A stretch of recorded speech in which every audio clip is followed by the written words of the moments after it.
O Mário, o entrevistador, está usando uma blusa de lã amarela, tendo uma fisionomia oriental, cabelos curtos e lisos, com aspecto de 50 anos, atrás uma estante 1,5 m de altura com livros, acima diplomas pregados na parede branca. O Mário vai entrevistar Cristiano Soares da Silva, atualmente está no setor da coordenação da pessoa com deficiência do município de Ribeirão Pires, na região metropolitana de São Paulo, formado desde 1997 em Arquitetura e Urbanismo na instituição de ensino UMC Universidade de Mogi das Cruzes. Esteja à vontade para se descrever. Agradeço, Mário, pelo convite. Eu uso meu codinome de Cristiano Sozzi, né? Um codinome que eu adoto. A minha descrição, eu tenho um rosto arredondado, tenho os cabelos curtos, uso um óculos quadrado azul, na cor azul, estou vestindo uma blusa cinza com uma jaqueta jeans azul escura, né? A minha parede é branca de fundo, com um quadro, com uma pintura de borboletas e notas musicais, né, em tons amarelos, as borboletas pretas e as notas musicais em tons amarelos. Então, com relação à parte que cabe o seu profissionalismo. Correto. Você cursou a faculdade, e depois da faculdade já entrou no concurso público ou teve algumas incursões particulares por aí? Teve. Eu passei pelo processo a Ford, ela fechou em 2000, a Ford na época no bairro do Ipiranga, né? Era Ford Caminhões. Uhum. Quando ela fechou, eu já era formado, mas não atuava na área ainda. Eu já tinha praticamente 3 anos de formado, né? Uhum. E aí foi quando eu me encorajei e falei, pera, se eu não vou, entre aspas, me aposentar na empresa, né? Eu não vou seguir carreira na empresa, na área de mecânica, e tenho uma formação de arquitetura, porque eu já tinha aí, nesse caso, consolidados 2 profissões, uma de nível técnico e uma superior, aí eu enveredei pela arquitetura. Aí eu comecei a trabalhar como autônomo. Eu comecei fazendo, sabe o quê? Assim, até com um parceiro meu, porque eu ainda não sabia muito lidar com esse novo formato de escolha de profissão no mundo fora Ford, né? Uhum. Trabalhei com stand de feiras, exposições, sabe? No AMB. Sim, sim.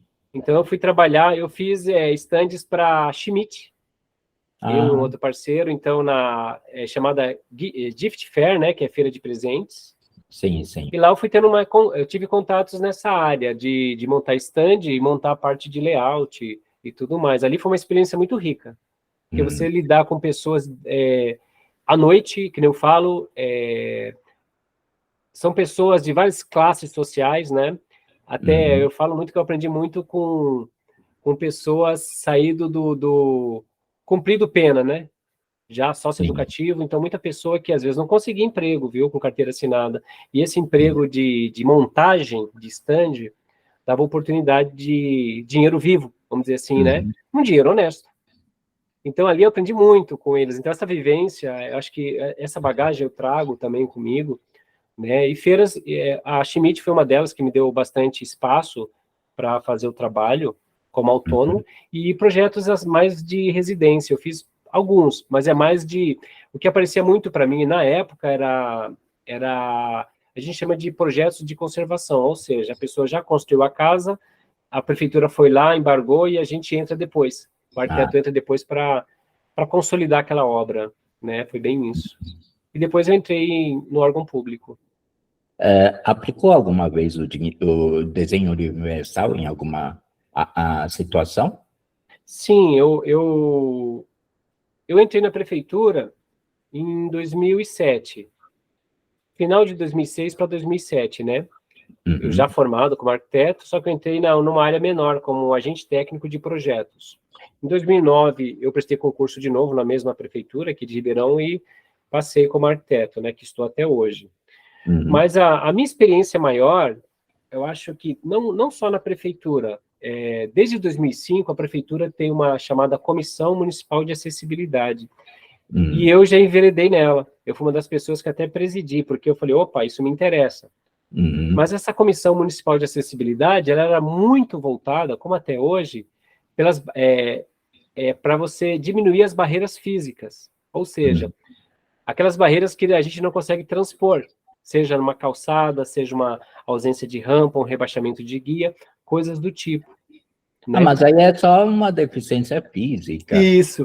Não tem aquela colocação tipo a comunicação em braille? Não. Coisa.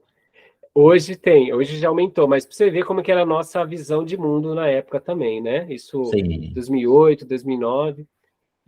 Mas eu fiz um projeto a pedido de uma juíza para uma filha de uma amiga minha, a Paula, né? E a Carol é a menina que ela tinha paralisia cerebral, então ela tinha poucos movimentos, mas ela conseguia ficar em pé e se deslocar, só que ela tinha baixa visão também.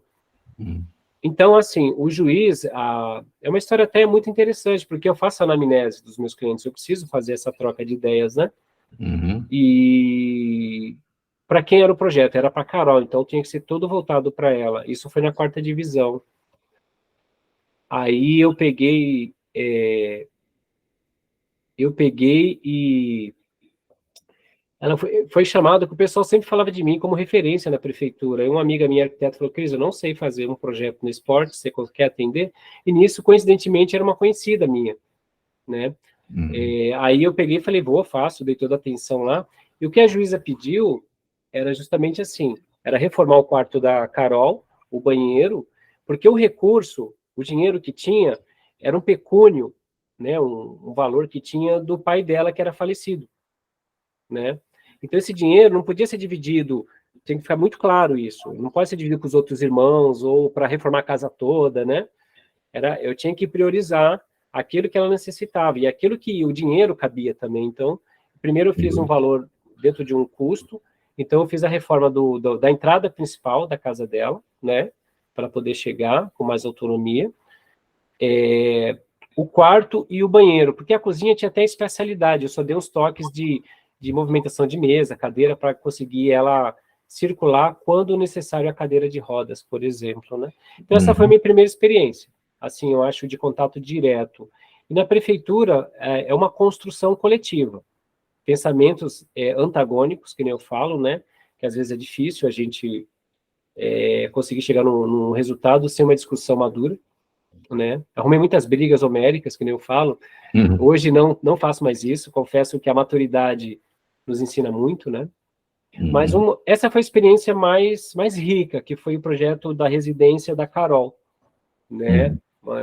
E olha, se você pegar a maioria das regiões aqui, falando na questão urbanística, Ribeirão Pires, como Rio Grande da Serra, tem muito morro, né? É tudo íngreme, as ruas não são asfaltadas, na grande maioria. Então, às vezes, a dificuldade maior não é nem você sair da casa, né, Mário? É você conseguir se deslocar, ter mobilidade nas ruas. É um desafio nosso isso. Mesmo sendo asfaltado, tem aqueles emendas, nossa, é horrível. Buraco que não acaba mais. Mas no grosso, no aspecto da globalização, a região, no aspecto de acessibilidade, eu imagino, que talvez seja a sua opinião também, que ainda falta, está engatinhando, né? Sim, Mário, que nem você falou, né? Eu falei do viés do Conselho Municipal de Acessibilidade, por exemplo, né? Que olha só o viés da barreira física, mas não fala da barreira atitudinal, da barreira comunicacional, né? Daquela barreira de relações, que é a atitudinal, eu acabei citando, né? Mas são várias barreiras que a gente encontra, nossa, dependendo da deficiência, mas que a gente percebe que é mais eu falo muito da ignorância, não da pessoa ser ignorante no sentido de ser bravo, né, mas de não é nem entender do assunto, é não querer entender do assunto, né, às vezes pessoas qualificadas até, tá, eu falo assim, antes de eu ser uma pessoa que atende um público, eu também sou público em algum momento, então qual é a maneira que eu quero ser atendido, né, isso é para todos, pessoas com e sem deficiência. Você sabe o que a minha experiência agora, Mário, eu estou Eu estou fora da área da arquitetura na prefeitura por uma opção, né, minha. Eu estou na coordenadoria da pessoa com deficiência, então eu cuido de políticas públicas no âmbito geral. E a gente tem dificuldades, por exemplo, às vezes a pessoa acha que basta ter o Cristiano, que tem o conhecimento técnico, é suficiente para dizer que tem acessibilidade no órgão público. Então, é ruim, porque a gente precisa de uma equipe multidisciplinar, ou secretarias afins que se conversam, né, de forma transversal, que nem eu falo. Então, é um desafio muito grande. Mas, mesmo assim, Mário, eu atendo o público, eu gosto de atender o público, porque o que acontece? Quando a gente atende uma mãe, um pai, um cuidador, que vai lá com a sua criança, buscar um benefício, um direito, que nem eu falo, que não é um benefício, um direito, pegando o exemplo da carteirinha da pessoa com transtorno do espectro autista, uma carteirinha de identificação que a gente criou no município, e é uma lei federal, né? Chamada Lei Romeu Mion, até, né? Em alusão ao filho do Marcos Mion. E é muito engraçado. Eu tenho 2 exemplos lindos, que eu gosto de contar esses exemplos. Um deles é assim, eram 2 meninos, um com autismo e o outro não, mais velho, e a mãe. E eu preenchi na ficha, porque eles não sabiam preencher, né, de forma online, então a gente preenche lá também, a gente dá esse suporte. E eu perguntei o nome do pai para o menino, e quem me respondeu foi o menino mais velho, com 14 anos, que não é autista. Falou, é preciso? Eu falei, olha, se você quiser, é importante, tem um campo aqui, não é obrigatório, mas é importante, né?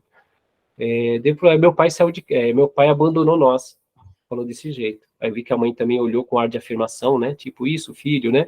É a sensação que eu tive. Claro que a gente não consegue mensurar esse sentimento. Então eu respirei fundo, olhei para eles e falei, pera, o pai de vocês abandonou vocês ou ele decidiu seguir sozinho? É uma forma de ressignificar, né? Eu falei assim, vocês decidiram seguir juntos.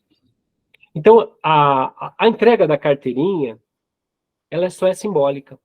Eu acho que a política pública, ela está nisso. É de como você humaniza uma relação. Né?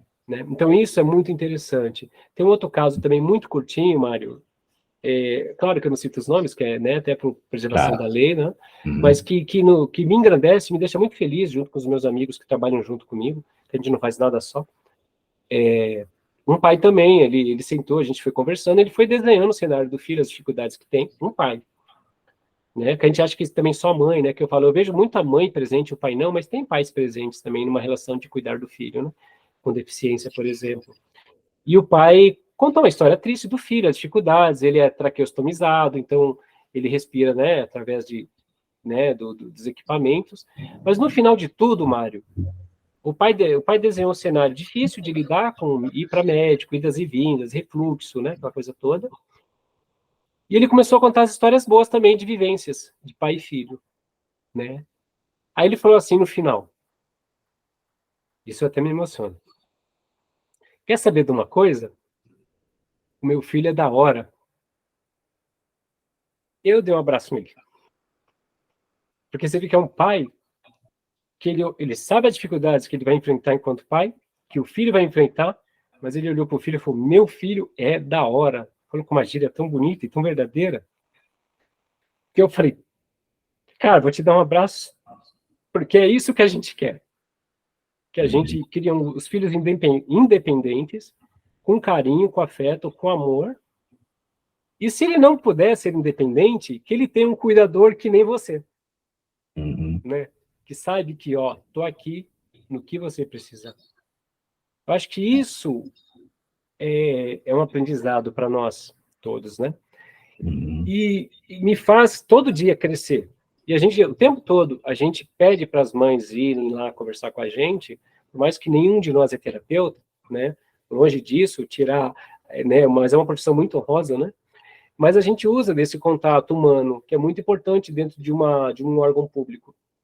Quiçá todos os setores fizessem isso, né?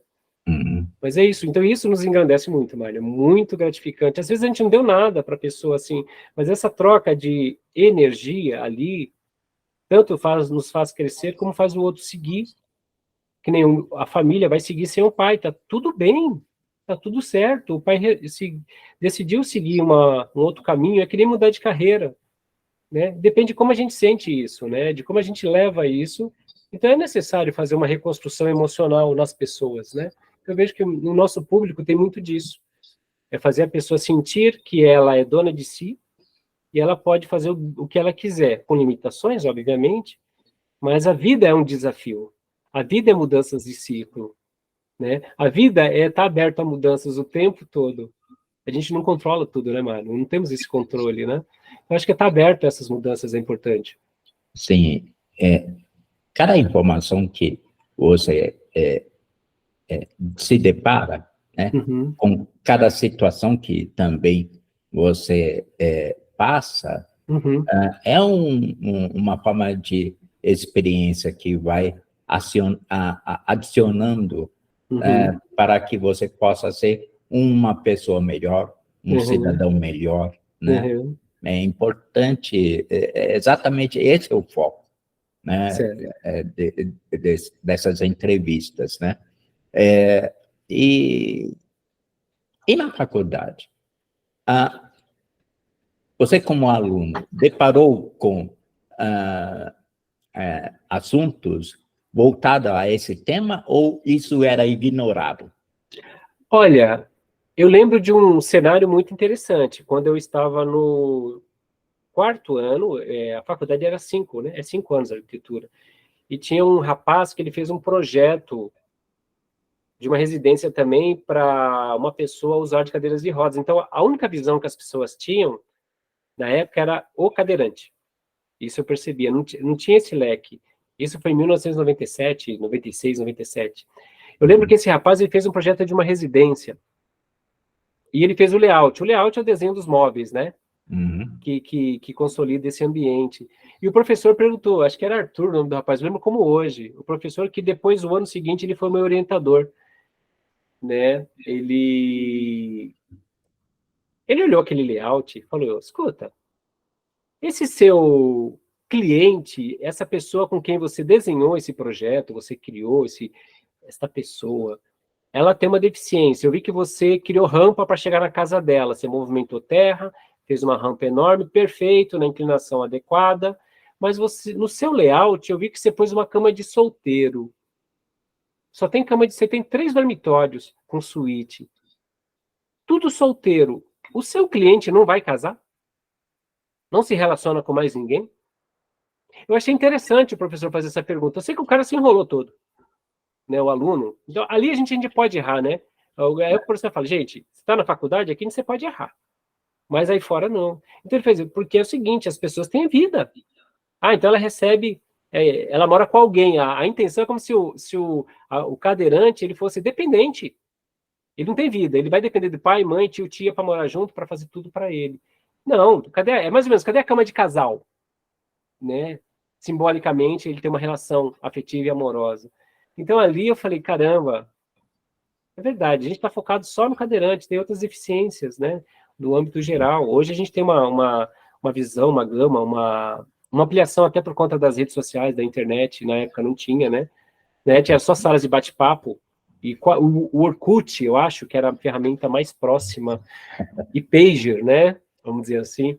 Então, é interessante esse lado. E, ao mesmo tempo, eu vi uma apresentação de uma aluna também, um desenho extremamente lindo, rico, extremamente colorido, que era de um... Na época usava o nome orfanato, né, ainda. Mas era um abrigo para menores. O desenho dela era totalmente lúdico, totalmente tinha vida, não era uma casa que abrigava crianças sem família. E o professor falou assim para ela, o orientador, falou, olha, tá muito ótimo o seu trabalho, tá excelente, mas a gente não vai te dar 10. Ninguém aqui vai te dar 10. Aí ela ficou assim, né? E o desenho dela estava rico, lindo, tinha contexto, tinha vida, tinha tudo funcionando, né, no espaço, de uma forma bem adequada, sensorial. O professor falou, só faltou você falar uma coisa. Por que você escolheu esse tema? Aí ela não falou, ela falou, você me permite falar? Que ela é o orientador dela, ela falou assim, falou, gente, Ela fez um tema porque hoje ela tem 24 anos e ela saiu de um abrigo. Ou seja, hoje você tem namorado, né? Então, hoje ela constitui uma família. Hoje ela está começando a história dela, uma família. Então, o que ela espera que seja uma casa-abrigo? O que ela espera que seja um orfanato? Uma casa com vida, coisa que ela não viveu. Então, é muito legal você pegar uma história dessa, uma pessoa que se tornou uma profissional. Eu babei no desenho dela, um desenho muito rico, ela fez perspectivas, né, que você enxerga os ambientes, tudo na mão, bem colorido, muita arte ali. Aí eu falei, gente, eu estou no lugar certo, né? Então, sabe, que passa isso, né, Mário, na nossa cabeça, a gente no segundo, terceiro ano, será que eu estou na profissão certa? Eu não estou rendendo? Será que é isso mesmo? Então, eu fui vivenciando tudo isso. E essas experiências, que são de minorias, né, ou de caráter de abandono, de sentimentos de lares desfeitos ou algo assim, e tudo tem resgate, tudo tem recuperação, né? Cabe, né, você olhar para o outro sem preconceito e se ela errou, se ela cometeu um erro, a responsabilidade é dela. A gente sabe, né, se na área, né, do direito, né, que a gente fala, a gente sempre usa o termo culpado, né? Eu acho um termo tão pesado. Eu falo assim, a pessoa é culpada ou ela é responsável por aquilo? Que eu acho que ameniza muito o tamanho da culpabilidade. Né? E se para nós, e a gente também, quando sofre um acidente, a gente se culpa por ter aquela sequela do acidente, deveria ter, eu deveria ter, é o se.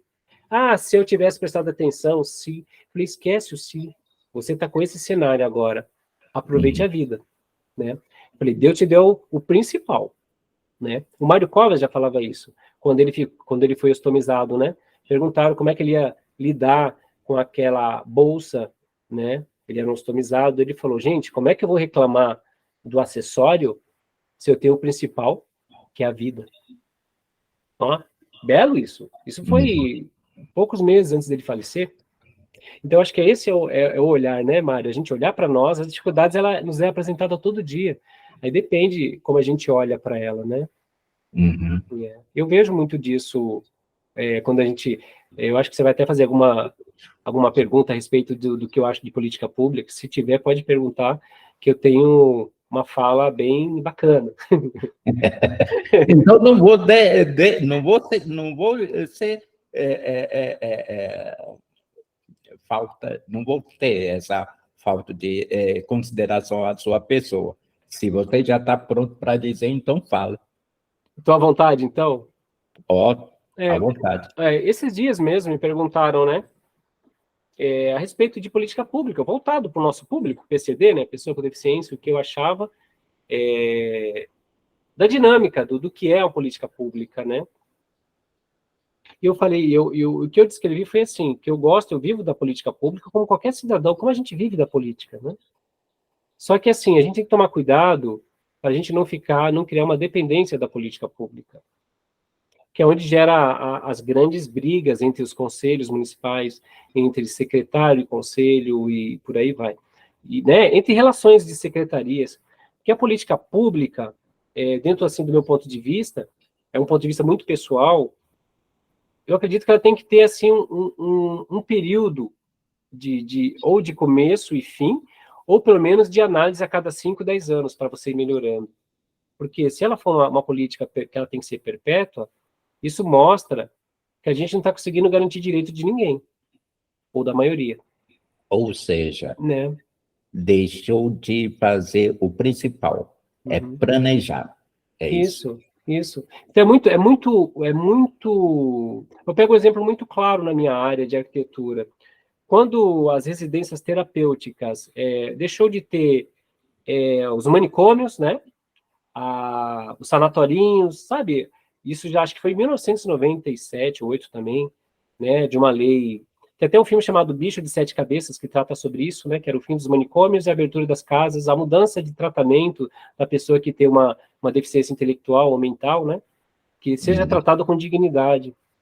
E hoje nós temos, por exemplo, residências terapêuticas, que é uma política pública municipal. O governo manda um recurso, mas é o município que zela.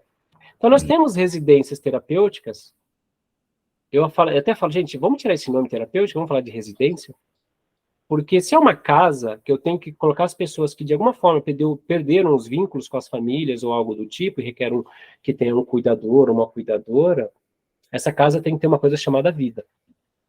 E a primeira observação que eu faço, Mário, quando eu chego numa residência, em Ribeirão Pires tem 8, por exemplo. 8 ou 10, acho que é 8. Acho que é 8, se eu não me engano. Não tem cachorro.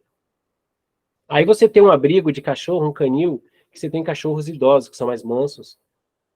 Por que você não pega um cachorro? Porque todo mundo, existe uma troca afetiva entre bicho e gente, né? Claro, com todo cuidado, todo zelo, você está lidando com pessoas que, de alguma forma, pode ter um momento de estresse, né? Mas, eu falei, a casa já passa anos, ela ainda continua com o mesmo formato.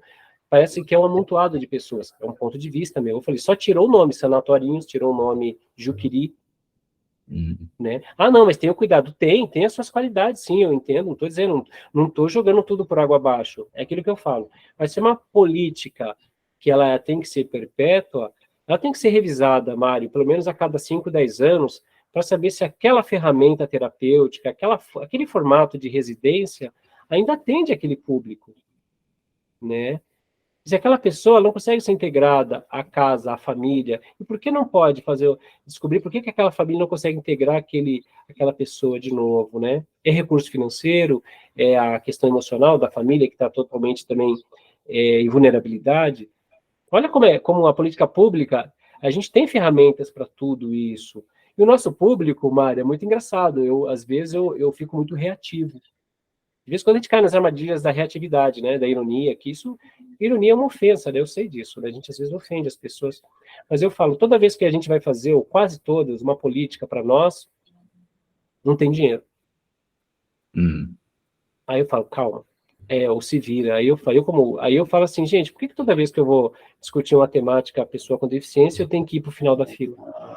Eu uso esse termo, né, o pessoal fica tudo quieto. Eu sou de causar esse desconforto, o caos, que nem eu falo. Às vezes o caos, ele movimenta as pedras, né? É importante. E, Mário, cara, como eu luto para que as coisas deem certo, velho? Você acha que você me conhece? Eu não desisto, né? Que eu falo, eu pego a raiz da palavra, desistir. Eu acho ela uma palavra interessante, mas eu falo, desistir é deixar de existir. Eu quero deixar de existir? Não, então eu não vou desistir, né? Mas são palavras que você pode desistir, faz parte, desistir de uma profissão, desde que ela tenha um aspecto positivo. Renúncia. Já renunciei coisas, né? Mas eu falo, a renúncia não é ruim, depende de como você sente ela. O nosso público, eu tento passar tudo isso, tratar a questão sentimental individual de cada um, né? Até uma amiga minha perguntou, fala, cara, você parece mais terapeuta do que arquiteto, né? Eu falei, porque eu li muito sobre isso, mas eu fiz uma análise baseada em mim, sabe, Mário? Até eu descobri, como diz um cantor chamado Jair Vitale, amigo meu, fiz amizade com ele, somos amigos, e tem uma música que ele fala assim, quem é você? Eu acho que essa é a primeira pergunta, que a gente se perde quando a gente é pai, mãe, ou amigo, a gente meio que cria carências afetivas e se perde no outro, às vezes, né? Se perde na política pública, se perde no prefeito, se perde no vereador, fica nessa dependência de migalhas afetivas ou escassez ou algo assim, né? A gente parece que fica preso nisso. Eu acho que nós, enquanto indivíduo, a gente tem que dar condições para que a pessoa seja um profissional dentro das habilidades dele, constitui família se ele quer, indiferente do padrão familiar, do padrão que ele escolher, né? Eu falo muito disso, né? Eu brinco muito no trabalho, que eu falo assim, gente, todos nós temos o ânimo e ânima, né? Ou o Yang, né? Yu e Yang, ali a gente está junto ali, o masculino e feminino que é em nós, né? Uma hora a gente é cuidador, uma hora a gente exerce o poder, que é o masculino. O cuidar é da mulher, né? A mulher é aquela que preserva, né? Eu brinco muito disso. Gente, você nunca vai ouvir a palavra pai natureza. Você vai ouvir mãe natureza. Por que será que é isso? Mãe terra, né? Então eu uso muito isso, o mater, maternidade, o mater é cuidar, né? Então eu falo, então esse é o nosso lado, né, Mário? A gente, quando cuida do outro, a gente cuida da gente também. Né? A gente se preserva e preserva o outro, né? E a política pública, eu espero que seja essa humanização de resultados.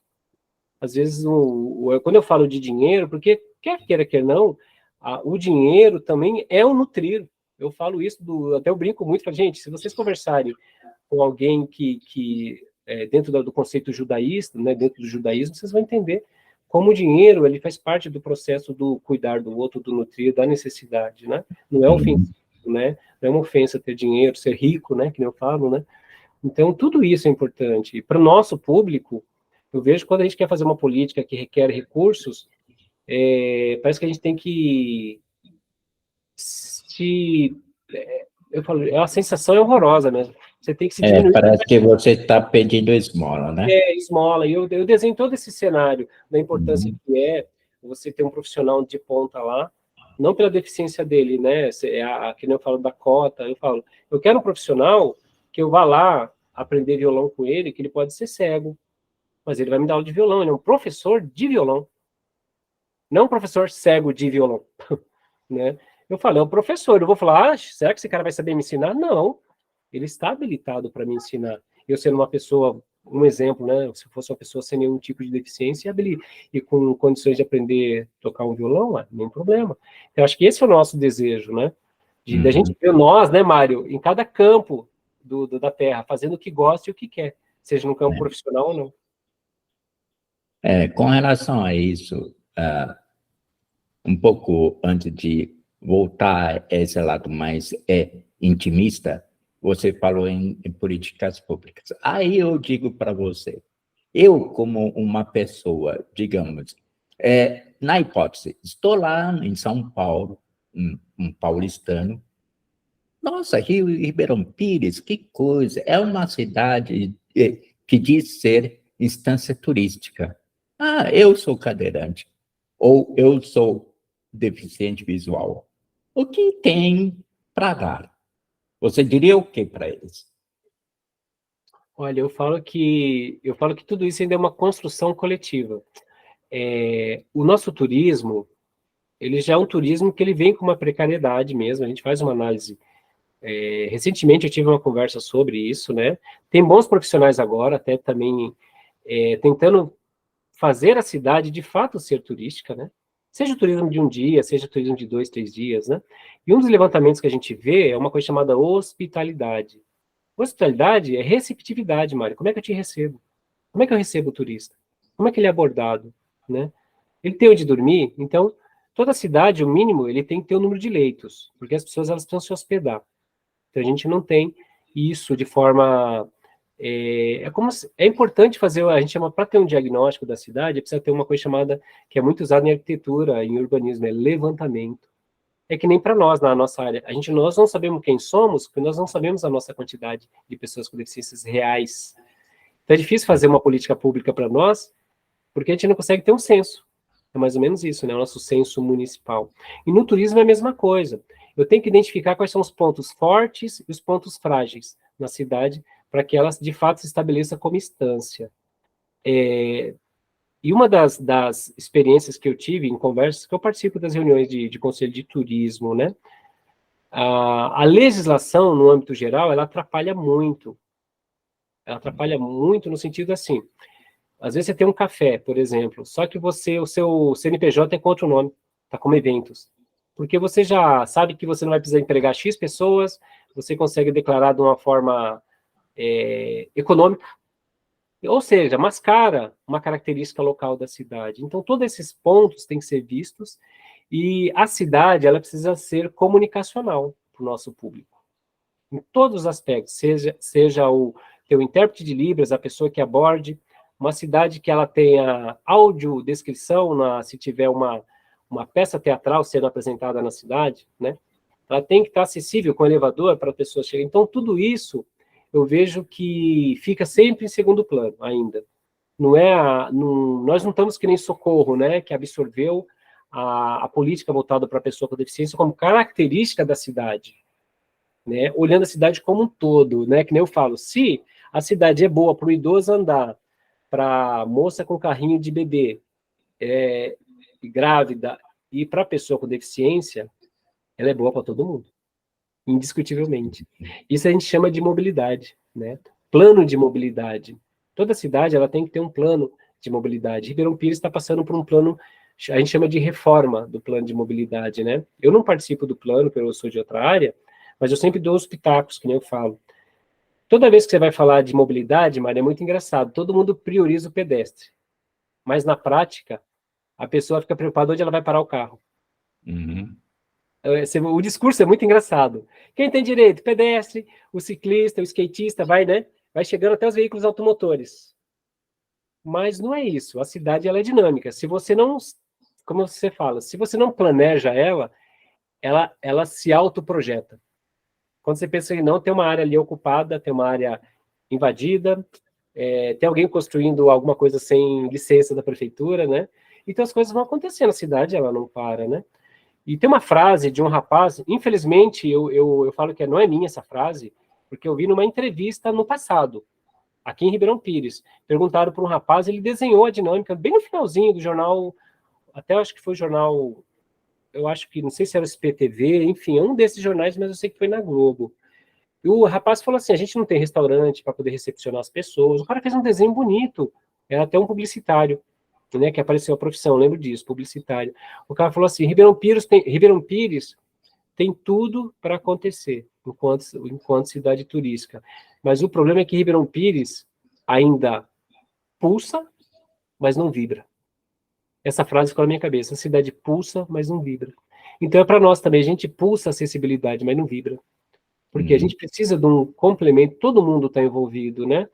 Legislação, prefeito e tudo, todo mundo tem que estar envolvido, né? E a importância da arquitetura envolve isso também. Eu falo, a cidade, ela respira a arquitetura. E a arquitetura, ela a rua é nosso templo, né? Os bares, as lanchonetes, os teatros, é o nosso templo. Então, eles têm que estar acessíveis de forma dinâmica, até com a nossa tecnologia assistiva que a gente tem no celular, né? Como é que eu integro tudo isso, né? É importante, é possível você ver as pessoas transitando na cidade, mas ela não está pronta ainda.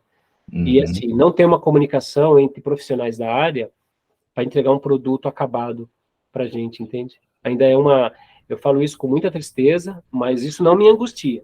É isso que eu falo. Porque é onde a gente tem oportunidade, a gente aponta onde tem que ter a melhoria significativa para nós, PCDs. É o que eu falo. Se tiver bom para mim, Mário, e para você, qualquer um entra naquele lugar. Agora, se não tiver bom para o Mário, não está bom para mim, ninguém entra. Eu falei, gente, né? Então eu falei, a lógica é essa. Se eu chegar numa lanchonete, o Mário estiver lá, eu falo, esse lugar aqui tá da hora, vai chegar mais gente aqui. O cara vai ter público. O que gasta na cidade? O que é uma cidade turística? É onde a economia se movimenta, gira. É isso. É o café, é o almoço, é o passeio, é o guia turístico, é o passeio de barco, é tudo isso, essa dinâmica. E é uma cadeia produtiva, Mário. Eu falo isso, turismo é uma cadeia produtiva. Quando eu levo alguém para um passeio, eu já falo para o Mário, eu vou levar 100 pessoas no seu café. Aí você fala, gente, 100? Então eu vou ter que contratar mais gente. Olha só que interessante. Você fala, vou preparar o café para essa turma. Ou seja, você vai ter a garantia que você vai ter 100 pessoas gastando lá. Eu já ganhei o meu como guia, por exemplo. E aí, se você tem um perfil de que é PCD, mesma coisa, ó, eu vou preparar um espaço para receber 3 cadeirantes que vão vir, 3 pessoas com mobilidade reduzida. Eu falo, poxa, vou preparar um ambiente mais adequado. Tem alguém aí que é surdo? Como é que tá? Mesmo que eu não tenha esse profissional, eu preparo. Isso é turismo. Isso é comunicação entre as áreas, que eu falo que é transversal. E a minha fala o tempo todo nas reuniões é essa. Quando eu falo de acessibilidade, quando eles me chamam, Mário, eles acham que eu vou falar de rampa. Não, eu falo de comunicação. Você entendeu? Porque é falar, estamos aqui às vezes erro até a minha profissão. Estamos aqui com o engenheiro Cristiano, aí eu brinco, gente, calma, vocês vão ofender o engenheiro, né? Deixa ele saber disso, né? Porque aí eu faço a correção na brincadeira, mas eu falo, gente, eu não vim aqui falar de acesso, no sentido barreira física que está ali para a gente tirar. Porque se ela já está lá, porque alguém pôs. Alguém não quer que eu entre. Só que aquilo ali a gente derruba, né? Eu falo, mas a gente tem que falar de comunicação. Aí eu desenho todo esse cenário, Mário, isso que você mesmo levantou, né? Como é que eu saio de São Paulo e consigo tomar um café no lugar, entrar, ir no teatro, consigo ver uma exposição, alguém me explica o que é aquele quadro, eu sou cego, e aí? Não tem descrição, eu não consigo ouvir um fone, não tem um guia para me explicar, deixar eu tocar nas peças, que eu acho horroroso. Eu vou no Parque Oriental aqui, favor não tocar. Eu fui visitar, eu falei, gente... Eu mesmo toquei para ver se alguém ia me abordar, né? O tijolo, né? Que é o tijolo da olaria. Vai contar a história do tijolo da olaria, você precisa tocar, pô. Tem a marca do empresário. Ou seja, tem texturas. Você entendeu? Eu falei, aí tava eu e minha esposa, eu falei, olha só a escrita dizendo, tipo, não faça isso. Peraí, mas quase ninguém vai para museu agora. E quando vai, você fala que não pode, eu não vou, né? Então, são mudanças, você vê, comportamentais e educacionais, né? Você vê, de quem está na ponta, que deveria entender melhor e está ali para poder nos atender, mas também está desinformado, é isso que eu falo, né? Está sem forma, né? Que eu brinco, está desinformado. Né? Eu quero que passar um pouco certas informações para pessoas leigas que não sabem muito bem o que é isso ou aquilo, e você já está antenado com certas situações, por vivenciá-las, que eu deixo você explicar de uma maneira simples e cristalina. Cada município deveria ter a Comissão para os Direitos das Pessoas com Deficiência. Aí um leigo vai me perguntar, mas para que serve isso? Entendi.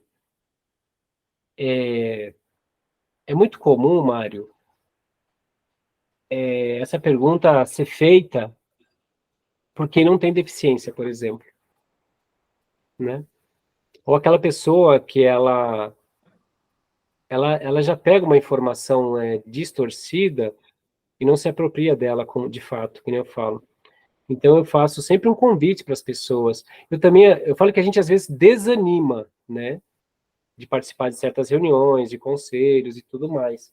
Mas ainda é um caminho natural de relacionamento entre o ente público, que é aquilo que nos representa, e a sociedade civil, como base, e os técnicos envolvidos. Então, eu sempre pergunto, mas você participa? A pessoa fala, eu não. Eu falei, então, é que nem a pessoa... Eu faço uma comparação, eu sempre gosto de fazer comparação. É quando alguém fala que não gosta de comida japonesa, mas nunca comeu. Nunca experimentou, sabe, mano? Uhum. Eu falo, você já experimentou? Ah, eu não. Eu falei, então, você só ouviu falar. Né? Experimenta, aí você vai ter uma avaliação pessoal. Aí que tá. A pessoa pode até ter ouvido falar, mas não sabe o que significa. Uhum. Tá? Vou partir desse princípio. Ó, tem pessoas ouvindo a nossa conversa que não sabem nem sequer o que é isso. Pois é. Então, eu vejo assim, o que é muito comum, as nossas falas serem distorcidas. Eu comento muito com os amigos nossos, né, em comum que a gente tem, Mário. Eu falo assim, gente, quando abrir um espaço para a gente conversar, vamos lá e colocar o nosso pé, porque senão vai alguém que não nos representa e vai falar em nosso nome. Então a gente toma muito esse cuidado. O que eu penso, por exemplo, dos conselhos, que eu acho que eles estão desgastados, porque são sempre nós mesmos falando as mesmas coisas. Ou seja, nós estamos envelhecendo, ganhando cabelos brancos, e os problemas são os antigos. Aí por isso que muita gente desanima no caminho, né? Eu brinco muito que eu falo, quando eu usava uma frase, ninguém solta a mão de ninguém, né? Já tá todo mundo soltado a mão, né, Mário? Todo mundo já estava com a mão solta. Eu falava assim, não, é uma frase até de um escritor. Na verdade, ninguém solta o amor de ninguém, que eu acho que completa mais. Se eu tô ali, tudo que a gente faz, né, Mário, a gente não pode estar no sentido de obrigação, isso é para a vida. Você está ali com um compromisso, né? Um conselho, eu não posso estar ali porque alguém me indicou, um político falou, vai lá e marca para mim, porque isso traz voto, traz ou algo do tipo, porque eu vejo que tem muito disso nos conselhos também. Não tem representatividade, de fato. Não que isso seja impeditivo, Mário, de quem quer que seja pleitear um cargo público, seja para vereador, eu até falo, cara, que da hora, se é alguém que eu percebo que a pessoa tem know-how para isso, eu sou o primeiro a falar, cara, posso até não votar, mas mal não vou falar, entende?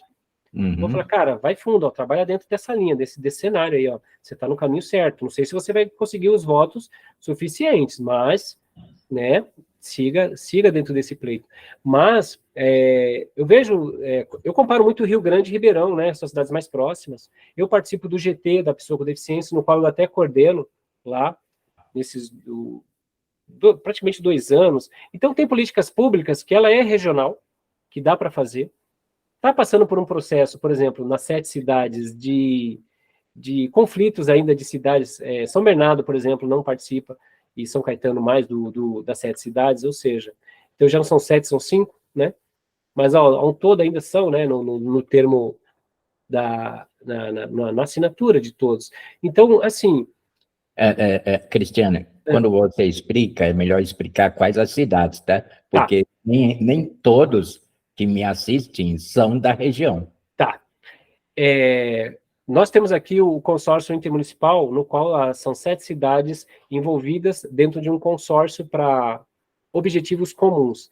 Então, você tem Rio Grande da Serra, você tem Ribeirão Pires, você tem Mauá, você tem Santo André, São Bernardo, Diadema e São Caetano. Então, são 7 cidades do ABC paulista, né? Que a gente chama de ABC paulista.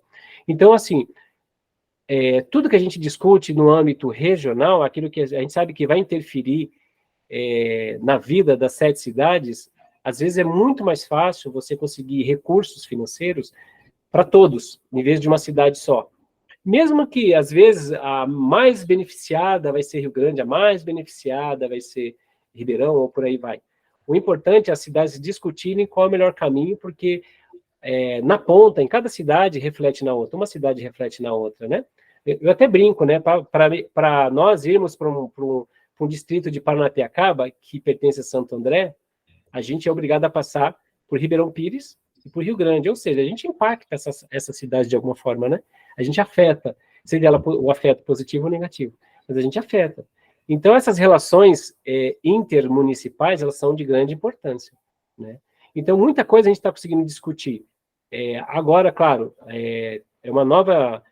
tem recursos federais que estão para vir, tem recursos estaduais, mas a discussão é assim, nós técnicos de cada município representa um GT. Aí eu pego, são vários GTs, o que eu represento é o grupo de trabalho, que chama GT, pessoa com deficiência. Então, é ali que nós discutimos tudo aquilo que é voltado para o nosso público, mas que seja senso comum para os 7 municípios, que seja bem para os 7 municípios, não só para um ou para outro. Tá, essa é a ideia. Aí vem outra vez o leigo dizendo, que legal, mas como é que eu vou poder participar? Fazendo alguma sugestão ou dando cara para bater? Como é que eu vou poder fazer a minha colaboração? Hoje, a participação ela está sendo, de novo, presencial, mas por técnicos representantes de cada prefeitura, seja cada um na sua área, né? Por exemplo, planejamento urbano tem mobilidade, tem diversidade sexual, que são GTs, tem promoção da igualdade racial, e por aí vai. São vários GTs, eu não sei ao todo, né? Tem GT da Defesa Civil. Então, são sempre membros de carreira dentro da prefeitura, seja comissionado ou não. Atualmente, o consórcio, eles estão querendo fazer o quê? Chamar representantes do conselho. Aí é sociedade civil, entende? Por exemplo, chamar o presidente e o vice, porque tem auditório, tem espaço físico para isso, né? Tentar trazer à luz tudo o que está acontecendo no consórcio, para que cada município, através do seu conselho deliberativo, o seu CONDEF, né, que a gente chama, que é o Conselho Municipal da Pessoa com Deficiência, né, de cada município, possa pegar o que está sendo discutido regionalmente que vai me afetar aqui.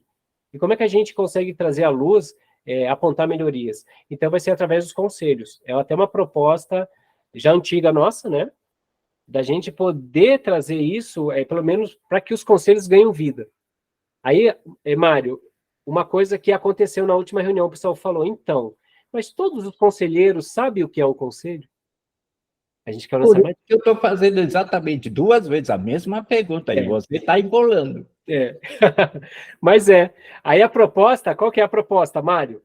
O consórcio, ele quer fazer uma reunião, chamando até esses conselhos já existentes, até aqueles, a gente chama assim, aquelas pessoas mais habilitadas do conselho, para poder, de fato, reaprender ou rever sobre a ótica do que é o conselho, qual o papel de cada conselho, né? Porque muitos vão passar por eleição, acho que Rio Grande vai, Ribeirão também vai esse ano. E mesmo assim, que nem por Ribeirão, eu vou fazer um fórum para também, de novo, fazer, porque a gente sempre acha que o conselheiro sabe tudo, né? Ele não sabe. Às vezes ele só é pessoa com deficiência. Ele vai lá para poder aprender, aí chega lá, pega mais um que não sabe, aí vira uma bagunça, né? Tá, outro detalhe. Imaginando um PCD que tem problemas de comunicação, ele tem vontades, ele tem as suas opiniões, mas não consegue expressar. Como é que ele pode, então, participar? Então, não temos, por exemplo, pelo consórcio, eu não sei te dizer se o site também está todo acessível, por exemplo, como as prefeituras não estão. Por exemplo, para um cego acessar determinadas ferramentas do site, né? Até para achar um ponto lá para poder fazer uma ouvidoria, por exemplo. Será que ele consegue chegar no ícone, né, que a gente chama no computador, lá, clicar, vai abrir uma tela para ele? Aí às vezes abre imagem. Oxe, o cego não tem esse... o que abriu para ele? Ele tem que passar com o mouse, ele tem um Vox que vai fazer a leitura. Então, essas dinâmicas, essas dificuldades, todas as prefeituras têm. Por isso que eu falo. Vou pegar um exemplo muito claro, muito claro. Eu não sei falar, claro, com um grau de certeza, mas eu fui numa reunião do consórcio, do GT Pessoa com Deficiência. Você sabe a única pessoa com deficiência que estava representado? Ó, é um consórcio, é o GT da pessoa com deficiência. Só eu tinha deficiência. Eu fiz essa pergunta. Quem aqui de vocês tem deficiência física ou é surda, né? Fiz o sinal, né? Fala, enfim. Só eu. Aí eu dei risada, porque Santo André, por exemplo, Santo André tem o seu trabalho bem feito, né? E eu falo, a gente às vezes esquece de colocar, né? Ribeirão também, tem eu com deficiência, tem o Valdeci, mas muitas prefeituras sequer têm um representante de fato com deficiência, entende? Tem lá um técnico. Não, mas sabe o que? Eu, por mim, digo para você, as pessoas com deficiência não chegam a exercer alguma atividade nestas comissões, por quê? Exatamente, ou por ter barreiras atitudinais, Sim. barreiras arquitetônicas, Sim. certo? Barreiras de comunicação mesmo, certo? Que não faz com que as pessoas possam estar lá dando né, uma contribuição. Sim. Certo? Não tem como. Então, falta exatamente essa estrutura. Sim. Por isso que eu falei antes, se uma pessoa com um déficit de comunicação, que não é nem surda nem muda, mas que não tem como se expressar, como ele vai fazer? Pois é. Vou pegar um exemplo meu na prática, Mário, no trabalho. Ô, Mário, você vê o tempo aí, que eu não sei se o Google, né, o Meet tem um tempo, Não, né? não, vai reto. Beleza. Na pandemia, nós estávamos atendendo um público, ambos com máscara, tá? Vamos pegar o cenário. Eu com máscara, me chegou um rapaz surdo. Nós não tínhamos intérprete de Libra. Eu sei poucas palavras, eu não tenho uma comunicação de Libras, né? Uma língua, eu não tenho a língua de sinais ali no meu dia a dia. Eu tive que perguntar para a pessoa se ela é oralizada, que esse é o sinal. Por sorte, ela era. Mas ela estava de máscara. Como é que eu vou? Eu falei, vou ter que baixar a minha para ela ler meu lábio, certo? Só que quando ela vai responder com as mãos. Eu não vou saber interpretar. Então ficou uma comunicação, até saiu a comunicação. Eu perguntei o que ele queria, eu fui tentando desenhar, adivinhar o que ele queria, mas eu tive que ficar 3 metros dele. Porque nós estávamos numa pandemia. Aí toda vez eu falo, gente, cadê o intérprete de Libras aqui? Não adianta só treinar a gente para a gente saber falar bom dia, boa tarde, boa noite, oi, tudo bem, como vai? Não é só isso. E tem um cuidado maior, que nem eu falo, quando, por exemplo, a Giza, que é uma colega nossa, ela aposentou, então não temos um profissional um intérprete de Libras mais no conselho, no CRAS, né, que a gente chama, que é onde é a porta de entrada da assistência social, que a gente fala, né, que atende o público. Se você chega lá, uma mulher surda que foi abusada, ela está extremamente enfraquecida, né? Ela está ali desprotegida. Ela precisa de uma mulher para ser atendida e intérprete.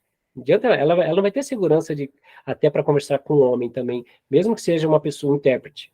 Ela não vai se sentir segura se ela foi abusada por um homem, por exemplo, seja um abuso sexual, né? Vamos se dizer. Então, ela precisa desse amparo. E é necessário esse profissional, né? Seja usar tecnologia, dá para usar, por exemplo, nos hospitais a tecnologia através do celular para que o médico faça um atendimento adequado para um surdo ou uma surda, né? Mas ainda mesmo assim é uma das ferramentas, mas o contato pessoal com o intérprete ou que nós sejamos formados nessa área é importante para fazer um atendimento adequado, porque é falha de comunicação. Uhum. Ocorre essa falha de comunicação. Então eu passo por isso o tempo todo. Só que assim, eu sou cara de pau no bom sentido, que nem eu falo, né? E de alguma forma eu me comunico. Eu pego o celular, a pessoa me escreve, eu respondo para ela quando eu não entendo. Então um exemplo bem claro é uma médium, né? Que mora em Rio Grande, da Serra. A gente conversa praticamente, sei lá, pelo menos uma vez por semana pelo celular, né? Então a gente conversa. Ele pede para participar dos eventos, eu explico, eu falo, ó, vai ter alguém lá para poder dar esse suporte para ele. Aí eu acho o intérprete para poder acompanhar. Aí eu pergunto com quem ele vem mais, né? Você vê, é porque ele já conhece a gente, é amigo nosso, né? Mas e o turista de ocasião que vem visitar a cidade? Ele vai se deparar que só tem barreiras de comunicação, né? Aí você perde essa pessoa que, de alguma forma, ela vem fomentar o turismo na cidade, né? Você vê, a gente falou de turismo e tudo, mas é no geral, né? Então a gente tem muito o que fazer, mas eu ainda acho, Mário, que é através dos conselhos municipais. É um dos caminhos. Eu acho que a gente tem que fortalecer, sim, os conselhos, mas a gente renovar esses conselhos. A gente pode ser, que nem eu falo, a gente pode ser consultor, né, Mário? Você, a gente vai dar consultoria para ajudar, mas trazer gente nova para discutir com mais bagagem, com mais experiência, ou para que a gente possa, de fato, pegar a lei e fazer ela ser cumprida, que esse é o grande papel, né? As leis, elas existem, mas elas são ignoradas, né? Bom, vou perguntar então algumas coisas mais simples e depois as considerações finais. Uhum. Atualmente, você vive sozinho ou já tem família constituída? Já vai se aposentar? O que você vai fazer? Não, hoje eu estou casado, não tenho filhos, né? Eu falo que os filhos são os cachorros, é o cachorro e o gato, né? São os pets, né? Que a gente tem. Tenho casa própria, né? Já tenho, mas eu desde novo, né? Como eu comecei a estudar cedo, então a gente já ia guardando dinheiro para ter casa, então já foi um caminho natural, né? De ter uma moradia. Estudar hoje, atualmente, Mário, é que nem eu falo para as pessoas que eu me especializo em espiritualidade, né? Eu falo não como religião, mas como estudo. Então, hoje eu pego todo esse apanhado geral da vida, além de eu estudar música, né? Eu gosto da música, eu faço aula de introdução musical aqui pela escola mesmo da prefeitura, né? À noite. Me enveredando a tocar alguns instrumentos, naquilo que eu me identifico, né? E eu estudo muito a questão que nem eu falo de espiritualidade, é um tema que eu gosto muito, de uns 4 anos para cá, mas mas sem o contexto religioso. Eu pego mesmo o campo filosófico, seja do budismo, do taoísmo, do cristianismo, né? E vou pegando as religiões, até as matrizes africanas, entendendo todo esse contexto e tentando fazer uma autoanálise do que nós estamos fazendo aqui nesse plano, sabe? Então eu sempre tenho esse gosto por essa área e de uns tempos para cá eu busco estudar e ler mesmo, né? E é muito engraçado, Mário. Eu tenho um amigo evangélico, eu sempre falo isso para as pessoas que eu acho muito engraçado. E a gente sai para tomar café, né? Ele me chama e ele é pastor, tá? Ele é bem novo. E ele é um irmão que eu falo que eu encontrei na vida. E a gente, quando se encontra, a gente começa a cair nesse assunto de espiritualidade, ele fica me ouvindo falar. Aí ele fala assim, Cris, eu não acredito numa palavra que você fala, mas eu acredito em você. Aí a gente se abraça e dá risada, né? Porque a gente tem uma fé de irmãos, então a gente respeita a posição de cada um, né? O jeito de lidar com a própria vida, mas eu falo assim, são os nossos aconselhamentos, né? O bom viver é isso, né? Você olhar o outro com as suas qualidades e defeitos e não subjugá-los, né? Não julgar. A gente pré-julga muitas pessoas, né? Quando a gente não gosta de alguém de cara, a gente já fala, não vou com a cara dessa pessoa, a gente nem conhece, não se dá o privilégio, que eu falo, a oportunidade de se apresentar. Vai lá, seja cara de pau no bom sentido e se apresenta, mexe com a pessoa, né? Eu falo assim, vai lá e mexe com a pessoa, né? Eu acho que é bem nisso, né, Mário? Então eu estou bem nessa área, voltado, estudando um pouco de música para o meu conhecimento mesmo, para o meu aprimoramento, e a parte da espiritualidade, que eu senti uma necessidade de sentido de missão mesmo, de aprender um pouco mais, né? Até eu brinco, né? Eu falei, eu não vou chamar Jesus de JC, porque é muita intimidade, né? Jesus Cristo, mas um dia, quem sabe, se eu tivesse intimidade, eu vou chamar ele de JC, por que não? Né? Com todo respeito. Mas é isso, Mário. E com relação à prefeitura, você vai ficar mais quanto tempo lá? Olha, eu acredito, eu ainda faço trabalhos externos com arquitetura, né?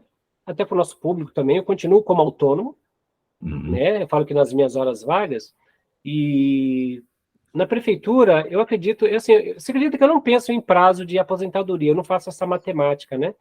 Mas se você contar tempo de casa entre empresa que eu trabalhei e prefeitura, eu estou indo para 20, deixa eu ver,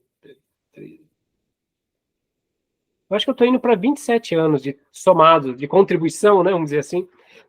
Mas eu não penso nisso, viu, Mário? Eu acho que, assim, enquanto eu tiver condições emocionais, mentais e físicas de contribuir de alguma forma, seja com a arquitetura, seja na política pública, eu vou seguindo, né? E não tenho medo de mudar também de área, de mudar de profissão. Isso eu consegui, olhando para mim, que tudo é possível a gente fazer na vida quando a gente tem um desconforto, que nem eu falo, né? Tá de desconforto? Tenta ver o que é, para poder apontar a causa raiz, né? Que a partir dali você consegue ter os insights adequados para tomar uma decisão na vida que ninguém vai tomar por você, tem que ser você, né? Acho que esse é o caminho. E as suas considerações finais? Eu, da minha parte, fiquei muito lisonjeado por você e conceder essa entrevista, e foi muito dinâmico até a nossa conversa e bem proveitoso para o público, eu imagino, né? Mas se caso houver necessidade de alguém procurar mais informações que você possa tirar essas dúvidas, a pessoa pode encontrar você como? Entrar em contato como? Olha, eu não tenho problema nenhum de passar o contato pessoal, que eu acho que a nossa vida já é aberta nas redes sociais, né? Engana-se quem acha o contrário, que nem eu brinco, né? Então, eu falo para as pessoas, muito cuidado com o que você escreve, com o que você fala, e aquilo que você não fala também, né? Que eu brinco muito. Às vezes o que a gente fala tem menos valor do que aquilo que a gente escondeu, não quis falar, né? Né? Então, eu posso passar o meu número e o celular fica registrado, não tem problema nenhum. Tá, eu coloco nas descrições do YouTube lá os dados que você conceder, tá? Eu coloco lá. Eu te passo pelo WhatsApp, isso? Isso, Perfeito. pode passar no WhatsApp que eu posto lá na descrição do vídeo. Perfeito. Eu passo o telefone e o e-mail mesmo, que o pessoal sempre às vezes usa, né? E eu sou assim, dentro da minha área de arquitetura, pode perguntar, na área de cidade, dentro da questão da política pública também, voltado para a pessoa com deficiência, estou aberto. E quiser falar de música, de outras coisas, de espiritualidade também, estou bem aberto. E por acaso você está recebendo ou ainda não pode receber trabalhos profissionais autônomos? Então, os meus trabalhos, por exemplo, o que eu faço, eu não posso fazer trabalhos, por exemplo, uma construção civil, eu não posso fazer na cidade de Ribeirão Pires, porque tem uma lei municipal que impede de eu ter direito autoral na cidade no qual eu sou funcionário público. né? Eu exerço a profissão, mas nas demais cidades do país todo eu posso, né? Mas eu acabo fazendo, viu? Eu faço alguns trabalhos em parceria, obviamente, em Ribeirão, porque as pessoas às vezes preferem. Só que aí eu perco o direito autoral, né, naquele projeto. Mas tudo bem, às vezes. Às vezes é mais a importância da gente apresentar um projeto interessante dentro do contexto que a pessoa necessita. Muito bem. Bom, beleza. Sua vez, considerações finais. Esteja à vontade. É isso aí, Mário. Eu agradeço, né, o convite, né, esse tempo que a gente aqui dedicou para falar um pouco de tudo, né? Eu falo assim, às vezes a gente precisa falar quem somos nós, né? Às vezes a gente se esconde atrás da profissão, da família, do trabalho, algo assim, mas a gente somos pessoas, né? Então, a gente tem todos os sentimentos, como qualquer outro cidadão, a gente ama, ri, chora, frequenta baile, dança, namora, desnamora, né? Eu acho que eu quero que todas as pessoas, né, todas, sem exceção, descubram que a felicidade não está no externo, está dentro de cada um. Eu chamo isso de resgate. Então, façam isso, essas são as minhas considerações finais. Muito bem, pessoal, se gostou do vídeo, por favor, deixe o seu like e se não for inscrito no canal, por favor, se inscreva, acione o sininho para poder receber novas notificações e compartilhe com seus amigos, ok? Agradeço por estarem até aqui e até a próxima.